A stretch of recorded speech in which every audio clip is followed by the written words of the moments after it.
How to cancel Uber Eats order. Hey everybody, welcome back to our channel. In today's video I'm going to guide you on how you can cancel order on Uber Eats or how you can cancel your Uber Eats order, so make sure to watch the video till the end.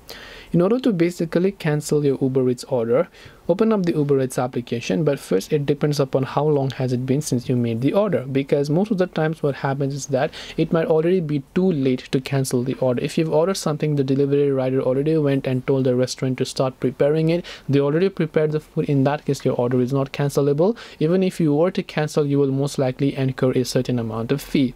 Now the next thing that you might actually want to do is, let's say luckily it's only been like a minute or two, you place your order and the rider hasn't accepted it, or even if they did accept, you can simply call the rider to cancel the order, or you can simply go to the accounts tab, go to the orders tab. Here at the top you'll be able to see a list of orders that you have, and then you'll be able to cancel them if you'd like. And that's all it takes to go ahead and then basically cancel Uber Eats order. Hope this video was helpful. If you have got any questions, feel free to also leave them down below. Thank you for watching till the very end of this tutorial, and see you soon in the next video.